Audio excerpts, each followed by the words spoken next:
Kalau engkau tidak menguasai emosimu, tidak sadar tentang dirimu, tidak mampu menata tekanan emosimu, tidak memiliki empati, tidak memiliki hubungan yang baik, maka sepintar apapun dirimu, engkau tidak akan dapat melangkah jauh. Jadi ya engkau akan jago kandang saja, hebat tapi untuk dirimu saja, pinter tapi untuk dirimu saja. Kamu tidak akan bisa sukses kemana-mana.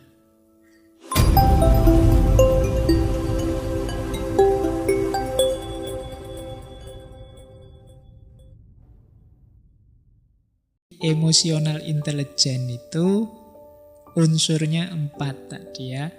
Kesadaran diri dan pengaturan diri dan kesadaran sosial serta pengaturan relasi dengan orang lain. Jadi 2 yang pertama itu namanya personal competence, kemampuan personal. 2 yang terakhir namanya social competence, kemampuan sosial. Ini kayak kuliah beneran ya kalau kayak gini slide-nya. Dianggap kuliah saja.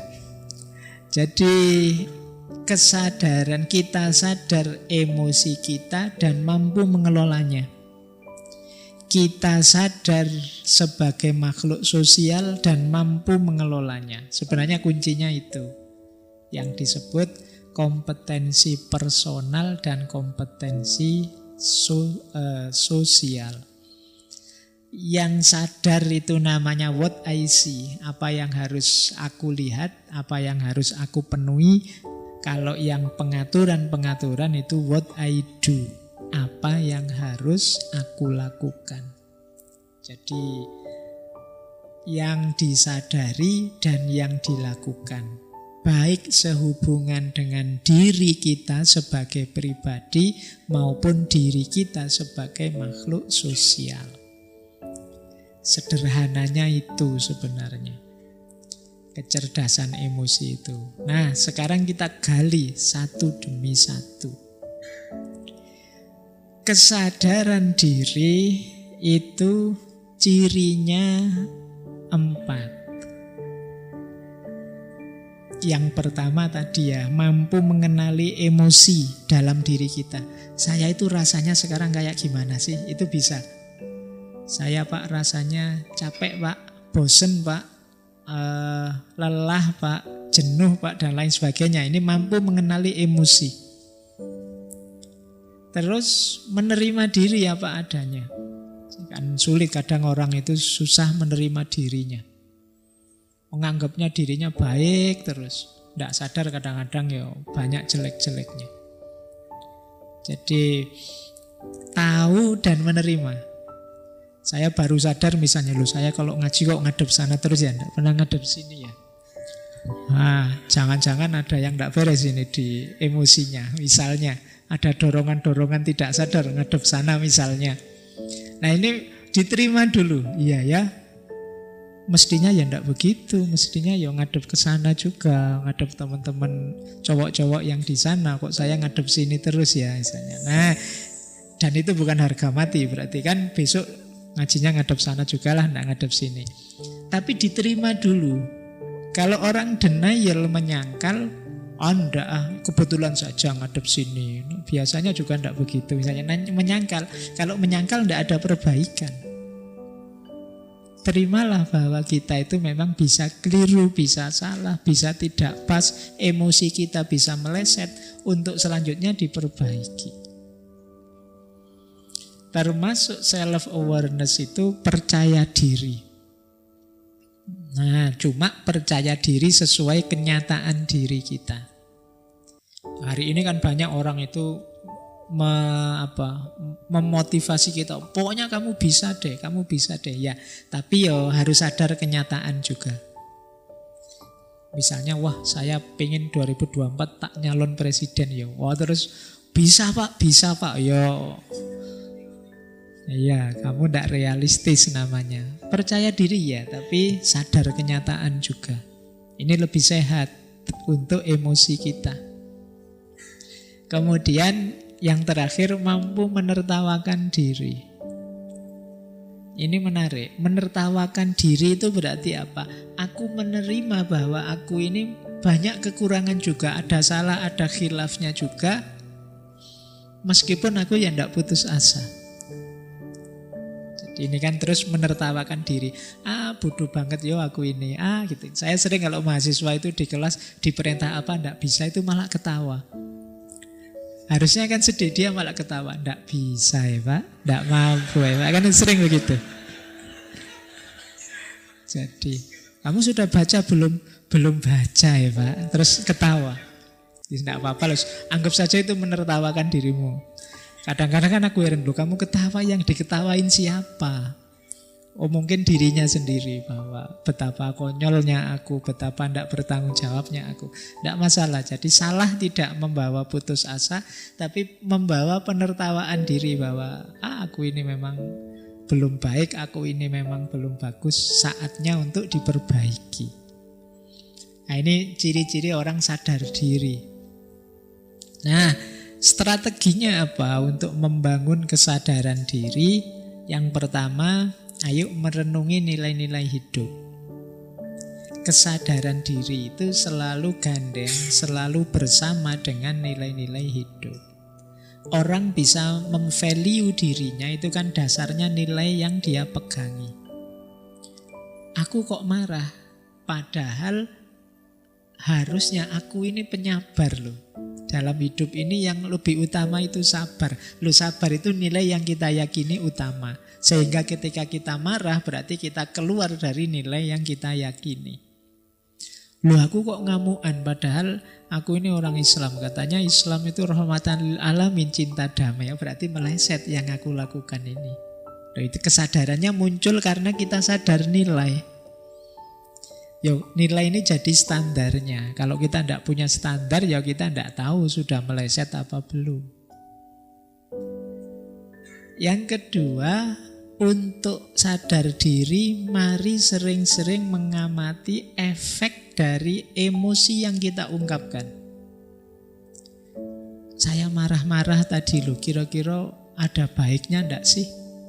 Aku maki-maki tadi kira-kira positifnya apa ya? Coba sekali-sekali teman-teman melakukan itu. Apa sekedar kelegaan perasaan saja? Tidakkah itu menyakiti orang lain? Tidakkah itu menambah masalah saja? Tidakkah itu memutus silaturahim persaudaraan? Ini namanya memperhatikan efek dari emosi. Kita itu sering demi kelegaan sesaat mengorbankan nilai-nilai yang jauh lebih tinggi, lebih besar. Ini berarti kita belum cerdas secara emosi. Biarlah aku menahan diri meskipun dia maki-maki aku seperti itu. Asal kita tetap bersaudara, tidak apa-apalah. Ini kan tidak enak, tapi demi nilai yang lebih tinggi, kepentingan yang lebih besar. Kemudian penting juga kita pahami apa atau siapa yang bisa menekan tombol. Ini istilahnya menekan tombol. Ini ada teman kalau ngomong nyelekit, ketemu yang kayak gini ini biasanya aku mudah terpancing marah. Jadi kita waspada. Awas ini anak cerewet yang tadi ini. Itu kita tahu dia yang bisa menekan tombol kita. Atau bukan orang tapi peristiwa. Atau apapun itu. Jadi kita terus waspada, ngerti. Ini yang bisa mancing aku jadi meleset. Ini yang bisa mengarahkanku jadi kacau ini. Kemudian cari feedback yang bagus. Manusia itu ada keterbatasannya, termasuk ketika kita membaca diri kita sendiri. Seringkali tidak objektif. Yang jelek kita anggap baik dan lain sebagainya. Maka pendapat orang, komentar orang perlu kita cari juga. Jangan-jangan kita merasa ngomongnya sudah baik, ternyata menyakiti orang. Ini namanya feedback. Untuk dapat feedback yang baik, kita perlu teman yang dipercaya. Cari teman yang bisa dipercaya. Kemudian tetapkan tujuan. Saya harus lebih baik, saya harus lebih sabar, saya harus lebih pemaaf, saya harus lebih santun ngomongnya. Ini namanya ada tujuan. Biasanya orang itu kalau ada tujuan lebih mudah untuk diwujudkan. Kemudian yang terakhir, jangan menunggu atau menunda. Nah, iya Pak, yang disampaikan Pak Faiz itu menurut saya penting, bagus. Tapi ya besok lah Pak, masalah. Nah, itu namanya nunda. Ada banyak hal yang kita tunda-tunda terus. Mungkin kalau kebaikan yang kita ketahui sudah kita jalankan semua, itu kita sudah bisa jadi superhero harusnya. Tapi kan sebagian besar kita tunda. Mau bantu orang besok saja, mau belajar nanti saja kalau sudah. Akhirnya ya banyak yang keteteran. Kita tidak jadi cerdas secara emosi karena ditunda terus. Kemudian manajemen, self management, menata diri. Kalau sudah mengenali diri, sekarang menata diri. Menata diri ya cirinya 4. Yang pertama, kontrol dan pengarahan. Saya mampu marah, saya mampu sayang, saya mampu jengkel, saya mampu takut, dan lain sebagainya. Cuma menggunakannya pas, itu namanya mampu ngontrol. Kemudian ciri orang yang bisa self-management itu berpikir sebelum bertindak. Mikir dulu, jangan pukul dulu mikir belakangan. Dibalik. Jadi dipikir dulu, apapun yang mau dilakukan coba dipikir dulu. Itu namanya kemampuan self-management. Berintegritas dapat dipercaya. Jadi orang yang teguh pada prinsip, pada nilai, pada pendiriannya. Ini namanya orang yang berintegritas. Dan dia dapat dipercaya. Jangan takut dengan saya jujur kok. Saya kalau disuruh jaga rahasia, ya saya jaga beneran. Nah, ini namanya berintegritas. Kemudian mampu beradaptasi menghadapi keragaman. Seperti tadi ya, seperti sabuk. Tadi kita lentur menghadapi perubahan-perubahan situasi. Ini ciri orang yang self-management, mampu menata diri. Strateginya 4 untuk memudahkan self-management. Yang pertama apa? Kendalikan self-talk. Self-talk itu vonis kita, penilaian kita, rayuan kita pada diri kita sendiri, itu self-talk. Jangan sering-sering bilang, aku kok begitu ya, dasar bodoh. Nah, ini self-talk. Nganggap dirinya sendiri bodoh. Jadi bicaralah yang baik-baik terhadap dirimu. Karena itu akan jadi mantra yang membentukmu. Jadi kalau teman-teman membaca diri, aku masih bisa lebih baik, daripada bilang pada dirimu, aku ini orangnya jelek. Nah, jadi ini penting self-talk ini. Kita itu sering mensugesti diri kita secara negatif. Dan biasanya ya ke situ nanti diri kita terbentuk. Siapa sih saya ini Pak? Saya itu hanya remah-remah. Iya, kan sering kemarin anak-anak bilang begitu. Ya kamu akan jadi remah-remah beneran. Akan lebih positif ya. Masih banyak hal yang belum saya mampu Pak, tapi insya Allah tidak lama lagi yang ingin saya bisa akan saya kuasai. Nah, itu kan lebih positif, membuatmu bersemangat untuk berjuang. Jadi kendalikan self-talk. Kemudian hitung sampai 10. Ini sebenarnya ada gium. Jadi hitung sampai 10 itu kalau mau melakukan apa-apa dipikir dulu. Wah, kurang ajar dia, ngomong jelek tentang aku di medsos, tak bales Sebelum bales dihitung dulu sampai 10. Bales bener apa enggak, nanti efeknya apa kalau dibales. Sudahlah, pokoknya harus menang. Kedua, dibales tenan apa enggak, nanti sampai 10 kali coba, undur sampai 10 kali. Ini sebenarnya memberi kesempatan kita untuk berpikir dulu deh, pertimbangkan masak-masak, termasuk efeknya. Karena kalau sudah terkirim, apalagi sudah dibaca sana, nanti jangan-jangan masalah baru muncul. Sudah terlanjur diucapkan, didengarkan orang, jangan-jangan problem baru lahir. Wong kalau sudah diucapkan dia sudah menjelma jadi energi suara. Yang energi ini tidak akan hilang, tidak akan habis. Kalau itu negatif, dia akan negatif selamanya. Nah, jadi hitung sampai 10. Kalau masih kurang, hitung sampai 100. Masih kurang, hitung sampai 1000. Sampai 10.000 boleh. Pak, saya mau marah Pak. Ayo ngitung dulu sampai 100. 1, 2. Wah, tambah marah saya Pak. Jengkel gara-gara ngitungnya tadi Pak. Ayo ngitung sampai 10.000 kalau gitu ngitung. Jadi untuk meredakan emosi, biar pikiran jernih kembali. Kemudian ada lagi tips yang bilang banyak senyum dan gembira. Itu mencerahkan pikiran. Ya kalau kita merengut saja, kalau kita susah diajak ketawa, diajak senyum, itu biasanya sepaneng kalau bahasa Jawa nih. Kaku, tegang terus. Itu ndak enak. Bergaul dengan teman yang kaku kayak gini kan ndak enak. Ndak bisa diajak guyon. Dari mana Mas? Dari belakang. Kan sulit, ndak enak. Mau kemana? Mau ke depan. Nggak bisa diajak guyon. Baik, ya hidup ya sekali-sekali ada sendaguronya. Butuh dalam rangka apa? Biar pikiran jernih. Kok jalan kaki saja Mas? Emangnya mau ngerangkak apa? Marah terus ikutannya. Oke, baik ya. Jadi banyak senyum biar segar. Ini sebenarnya analogi dari optimis lah. Segala sesuatu itu tergantung caramu menanggapi kok. Apalagi yang terakhir itu, dari segala sesuatu kita bisa mengambil pelajaran yang positif. Waduh, saya salah kemarin itu Pak. Alhamdulillah saya sekarang dapat pelajaran baru. Jadi kesalahan jadi pelajaran. Sehingga kita tidak putus asa. Sehingga kita tidak sedih terus-terusan. Mungkin ini caranya Allah memberiku pelajaran. Sehingga aku ngalami yang tidak enak, ngalami yang buruk. Besok semoga lebih baik lagi hidupku. Nah, ini self-management. Yang ketiga, social awareness, kesadaran sosial.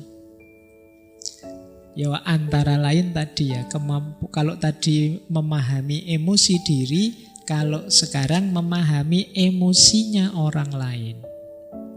Mampu berempati. Saya tahu kamu sedang prihatin, sedang sedih. Sudahlah, urusan dengan saya nanti saja kalau sudah tenang. Ini namanya mampu berempati. Saya tidak suka sih dengan kamu, tapi kamu sedang berbelasungkawa. Sudahlah, musuhannya nanti sajalah sekarang. Saya minggir dulu biar kamu tidak tambah sedih. Ini namanya punya kecerdasan emosional yang tinggi. Jadi tidak egois, yang dipikir dirinya sendiri saja, tapi juga mampu memposisikan diri di posisinya orang lain. Kemudian mampu berorganisasi. Kalau pas jadi pimpinan, dia jadi pemimpin yang baik. Kalau pas jadi yang dipimpin, dia juga jadi rakyat yang dipimpin yang baik. Ini namanya social awareness. Disuruh merintah ya bisa, diperintah ya mau. Ini namanya social awareness. Banyak di antara kita yang disuruh mimpin tidak bisa, jadi anak buah tidak mau. Itu kan sulit. Tidak punya social awareness, tidak punya kesadaran sosial. Lo hidup bareng orang lain itu kan banyak fungsi yang bermain. Kita perlu kesadaran berorganisasi. Di sini peranku apa, kalau dia perannya apa, dan lain sebagainya. Ini namanya kesadaran berorganisasi. Termasuk social awareness. Kemudian orientasi melayani. Orientasi melayani itu yang ada di pikiran kita. Apa yang terbaik yang bisa aku berikan pada orang lain. Apa yang paling bagus yang bisa aku berikan pada mereka. Itu namanya orientasi melayani. Dan jadi pendengar yang baik. Ya, seperti tadi ya, jangan dikira pendengar yang baik itu mudah. Kita itu cenderung gatel kalau sudah jadi pendengar itu. kesusu ingin menasehati lah, ingin segera memberi advice lah, ingin mengeluarkan teori-teori lah. Kita itu sering tidak betah kalau jadi pendengar. Padahal secara teori kan gampang, ala Pak tinggal diem saja kan nanti mendengar. Iya, tapi saya tidak nyamin kamu tangguh kalau tidak latihan jadi pendengar yang baik. Nah, strateginya apa untuk kesadaran sosial ini? Ini saya terjemah acak saja. Terjemahnya kayak ceramah ya. Senyum, salam, sapa, sopan, santun. 5S, tidak cuma 3S. Jadi senyumlah, hidup ini indah. Salam dan sapa menunjukkan kita peduli pada orang lain. Sopan itu akhlak, santun itu adab. Jadi ini nanti jadi kunci kehidupan sosial yang baik. Pikiran yang optimis, kemudian wajah yang ceria, kemudian diri yang mudah bergaul, salam, sapa itu simbol kepedulian, akhlaknya hidup, adabnya jalan. Ini akan membantu menghidupkan kesadaran sosial. Kemudian walk in thy shoes. Walk in thy shoes itu berjalan dengan sepatunya mereka. Ini namanya empati. Kalau kita ngobrol dengan anak kecil, ya cara ngomongnya kita turunkan ke level anak kecil. Ngobrol dengan orang tua, ya sesuai dengan tataran orang tua. Itu namanya walk in their shoes. Itu bagian dari empati. Jangan ngobrol dengan anak kecil nanti pakai bahasa filsafat. Tidak cocok. Nanti sama adikmu yang masih sekolah TK. Gini loh dek, menurut Aristoteles itu, ya mereka tidak ngangkat. Jadi harus walk in their shoes. Jadi biar ngerti sesuai dengan level mereka. Ini termasuk kemampuan sosial, kesadaran sosial. Nah, yang keempat, meningkatkan kemampuan nonverbal, membaca nonverbal tadi, intonasi suara, ekspresi wajah, bahasa tubuh, gestur, dan lain sebagainya. Nah, ini kita juga harus cerdas. Jadi berhadapan dengan orang itu kadang-kadang dia kesulitan mengungkapkan tapi kelihatan dari gelagatnya.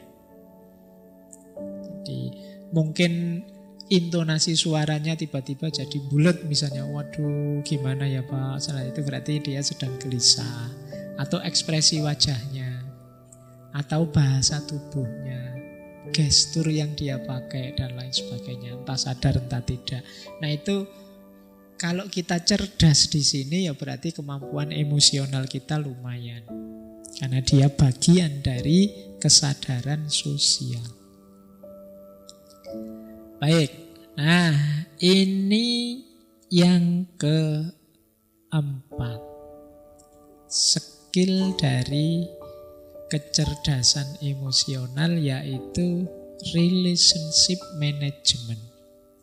Jadi mampu mengatur, memanage hubungan dengan siapa saja. Tidak hanya harus dengan istri atau dengan anak atau dengan pacar, dengan siapa saja. Cirinya 4. Yang pertama, mampu menjalin hubungan. Banyak orang yang sulit menjalin hubungan. Banyak orang yang mau kenalan saja bulet sampai semester 3 baru kenalan. Itu berarti dia sulit menjalin hubungan. Dilirik-lirik terus nggak berani nyopo, nggak berani, itu berarti sulit menjalin hubungan. Sementara temennya yang lain itu hari pertama sudah kenal nama-nama temennya sak kelas. Nah, itu berarti dia punya kemampuan relationship management yang bagus.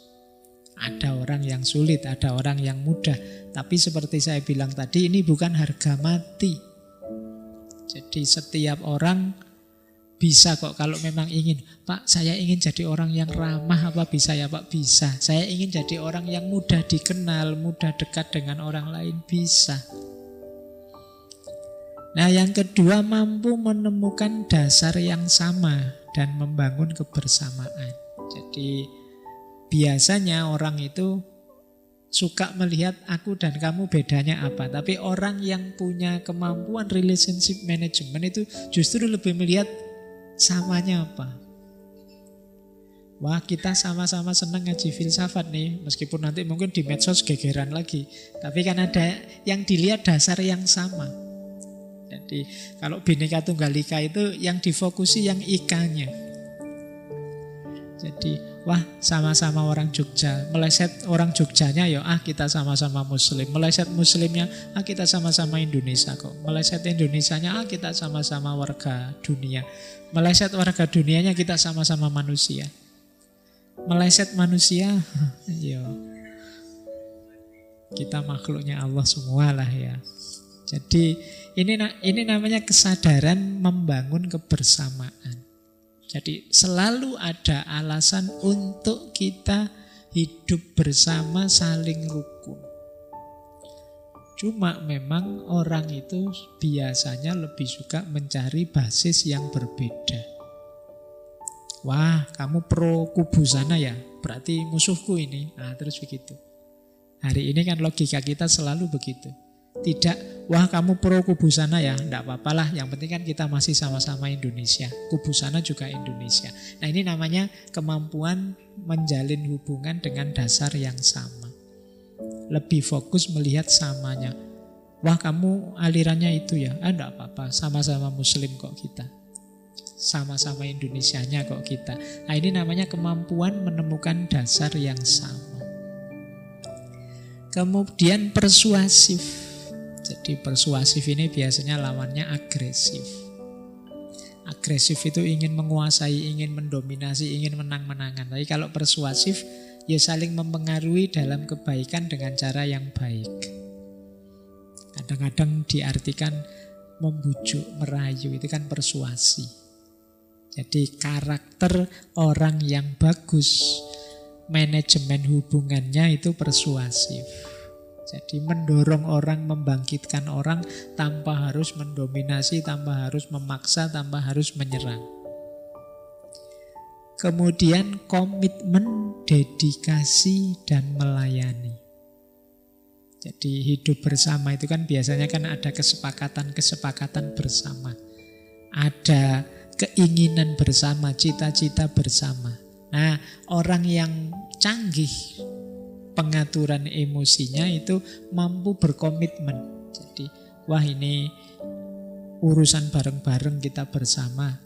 Tidak apa-apalah saya sedikit berkorban. Yang penting keinginan kita bersama tercapai. Ini namanya komitmen. Kemudian dedikasi. Dedikasi itu yang mempersembahkan diri untuk demi kebersamaan. Nyambung dengan melayani tadi. Nah, strateginya jujur, terbuka, memahami. Jadi kalau kita jujur itu enak. Orang tahu apa yang kita inginkan, apa yang kita sukai atau tidak kita sukai. Kemudian terbuka. Orang terbuka itu enak karena dia masih bisa diajak ngobrol, dia masih bisa diajak diskusi, dia masih bisa saling menasehati. Karena kalau orang sudah tertutup, mengklaim dirinya yang paling benar, paling tinggi, paling baik, paling bagus, dia tidak akan bisa saling dengan kita. Dia pasti inginnya dia lebih tinggi, kita di bawahnya. Kalau sudah seperti ini ya sulit untuk membangun hubungan yang baik. Makanya ada hadis yang menyatakan kita harus menolong saudara kita baik yang zalim atau yang mazlum. Zalim ini ingin berposisi di atas. Mazlum itu yang memposisikan dirinya di bawah. Dua-duanya harus kita tolong karena relasi yang zalim dan mazlum ini relasi yang tidak sehat, bahkan relasi yang tabrakan dengan semangat tauhid. Jadi terbuka dan mau memahami. Mau menerima kritik, mau ngaku, mau memperbaiki kalau salah. Itu kan enak. Kita punya teman dikritik tidak marah, Kalau pas salah ya dia ngaku, begitu sadar salah dia siap memperbaiki. Kita lebih senang teman yang seperti ini daripada teman yang mungkin pinter tapi ingin menang terus, ingin unggul terus, tidak mau disalahkan. Maka kembangkanlah mental ini kalau ingin jadi pribadi yang menyenangkan, disukai. Jadi sadari bahwa kita itu ya banyak kelemahan. Terima kasih masih ada teman yang mengingatkan. Kemudian akui kalau kita memang salah dan siap memperbaiki. Nah, ini strategi kedua. Yang ketiga, mengakui yang dirasakan orang lain. Ini bagian dari empati tadi. Kalau ada teman curhat bilang saya sedih, oh iya, tidak apa-apa, yang sabar. Ya, ini namanya menerima dan mengakui yang dirasakan oleh orang lain. Kemudian hargai setiap momen kebersamaan. Jadi kan ada orang itu kalau pas bareng-bareng malah tidak saling peduli, saling cuek. Ya ini berarti kurang bagus relationship manajemennya. Lama tidak ketemu, begitu ketemu gimana kabarnya, baik, terus sudah. Yang satu pegang HP ngadep sana, satu pegang HP ngadep sana. Nah, berarti momen yang sebenarnya berharga tapi jadinya tidak dihargai. Wah, kok sudah waktunya kita berpisah ya, padahal baru saja ketemu. Sejak tadi sebenarnya wong yo tadi cuma ngelihat HP-nya terus. Jadi tidak menghargai kebersamaan. Kemudian tidak pelit. Ya, teman kalau pelit itu sudah kiamat, itu sudah. Pelit apa saja. Ada teman pelit waktu misalnya, diajak apa saja enggak bisa. Yuk jalan-jalan yuk, wah enggak bisa nih aku ada acara ini. Yuk yuk enggak bisa saya ada tugas. Jadi pelit waktu, meluangkan waktu sebentar untuk kita saja enggak mau. Apalagi pelit uang. Pinjem dong sedikit. Oh susah nyarinya, kamu tinggal pinjem. Ya, jadi enggak enak ya kalau punya teman terlalu pelit. Atau pelit tenaga. Suruh bantu-bantu enggak mau. Urusan-urusanmu sendiri kok, aku yang capek misalnya. Nah, kalau ingin jadi pribadi yang menarik, yang cerdas secara emosi, ya mari latihan untuk tidak pelit. Ini sebenarnya pelajaran dari korban. Ini besok kan kita mau berkorban. Dunia ini masih tetap tertib, aman, enak, nyaman karena banyak orang yang masih mau berkorban. Kalau semua orang egois, tidak mau berkorban, dunia ini mesti kiamat. Kalau orang tua egois, tidak mau kalah sama anaknya, dia ingin enak sendiri, anak urusan nanti, itu keteteran mesti dalam keluarga. Anak juga begitu, tidak peduli orang tua, mesti kacau. Harus ada yang punya jiwa, punya semangat berkorban. Dosen misalnya, ya mungkin mengorbankan waktu, mengorbankan tenaga, mengorbankan biaya untuk mahasiswanya, wajar. Kalau dosen, aku tidak mau capek-capek untuk kamu, atau tidak mau ya sulit punya mahasiswa yang berkualitas. Jadi di antara rahasia relationship management itu ya kesediaan untuk saling berkorban, tidak pelit. Baik. Nah, kalau ini tips umumnya. Kalau tadi kan 4 yang harus kita lakukan untuk mengembangkan kecerdasan emosi kita. Pertama, yuk kita terus-menerus membaca diri kita tanpa henti. Kenapa kok tanpa henti? Karena kita itu bukan barang mati. Jadi mungkin kita berubah seiring pengalaman yang kita peroleh. Baik pengalaman baik atau pengalaman buruk. Maka harus ada waktu yang kita sempatkan untuk muhasabah, mengenali diri kita sendiri. Dan itu kontinu, rutin, terus-menerus. Kemudian kita pahami apa sih tujuan hidup kita ini. Ini akan membuat kita lebih semangat menjalaninya. Kita melakukan sesuatu dan punya tujuan itu kan lebih kondusif daripada tidak tahu nanti mau kemana. Saya jadi orang baik itu mau apa atau apa. Itu kalau kita tidak tahu tujuannya kemana, itu kan semangatnya kurang. Tapi kalau kita tahu, tidak Pak, ini dalam rangka memperoleh ridhonya Allah misalnya, itu kan tujuannya jelas. Ini dalam rangka biar adil makmur kita, itu tujuannya jelas. Jadi mari memperjelas tujuan. Kemudian mari menegaskan perilaku yang ingin kita jaga. Maksudnya kita ini kan pasti ada sifat-sifat baik dalam diri kita. Nah, yang baik ini ingin kita jaga. Tapi ayo ditegaskan, Pak, saya itu meskipun tidak terlalu pinter, tapi saya itu tekun, Pak. Ini akan saya jaga, Pak. Ini namanya menegaskan perilaku yang ingin kita jaga.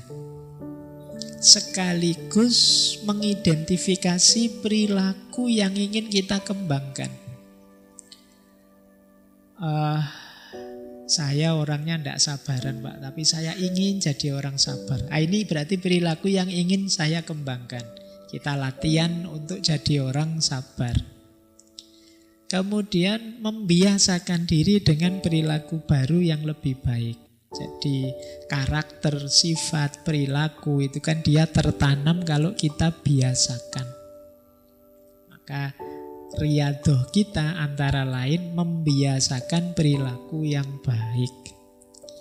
Kemudian menelaah buah atau efek dari apa yang kita lakukan. Kita itu kan sering perbuatan kita dasarnya dorongan emosi. Nah, mungkin saat kita jalankan kita tidak sadar, tapi selanjutnya mari kita berefleksi. Tadi aku ngomong gitu itu pantas enggak sih? Tadi aku mengungkapkan yang seperti itu sopan enggak sih? Nah, ini namanya mikir efek dari yang sudah kita lakukan. Nah, kalau kita mengembangkan kecerdasan emosional kita secara tekun dengan cara-cara ini seperti di awal tadi, maka kemungkinan akan IQ kita nilainya akan semakin meningkat. Jadi kecerdasan emosi kita akan meningkat. Kalau tadi disebut bahwa ini sekitar 40% lebih menentukan kesuksesan kita, berarti kita sudah punya 40% variabel kesuksesan ketika kita bisa menaklukkan emosi kita. Baik, ini waktunya sudah tinggal 10 menit. Ini kalimat dari Daniel Goleman. Itu wajahnya. Ya. Kata Goleman, kalau engkau tidak menguasai emosimu, tidak sadar tentang dirimu, tidak mampu menata tekanan emosimu, tidak memiliki empati, tidak memiliki hubungan yang baik, maka sepintar apapun dirimu, engkau tidak akan dapat melangkah jauh. Jadi engkau akan jago kandang saja, hebat tapi untuk dirimu saja, pinter tapi untuk dirimu saja. Kamu tidak akan bisa sukses kemana-mana. Jadi engkau tidak akan tercapai cita-citamu, keinginanmu yang tinggi. Karena itu tadi, kamu tidak kenal dirimu. Apalagi yang berhubungan dengan orang lain. Nah, ini quotes dari Daniel Goleman. Kemudian ada dari Aristoteles. Kata Aristoteles, siapapun bisa marah. Mudah marah itu. Kalian kan tidak pernah kursus caranya marah yang baik, itu kan tidak ada. Otomatis orang itu bisa marah. Tapi kata Aristoteles, marah kepada orang yang tepat, dengan kadar yang tepat, di waktu yang tepat, untuk tujuan yang tepat, dengan cara yang tepat, tidak dimiliki semua orang. Karena itu tidak mudah. Atau jangan-jangan tidak ada. Sulit loh marah kepada orang yang tepat saja. Ini kita juga mungkin milih-milih. Kadang Apa seharusnya kita marah? Kadang-kadang saatnya kita memaklumi kita marah, saatnya kita menasehati kita marah, saatnya kita nuntun kita marahi. Ada orang sesat dimarahi, padahal kalau orang sesat itu kan ya dituntun biar benar, malah dimarahi. Itu kayak orang jalan-jalan, Pak, mau ke Jogja, loh sampean kok malah ke arah Jakarta, dasar kurang ngajar. Kan tidak begitu. Ya ditunjukkan arah yang benar kalau memang sesat.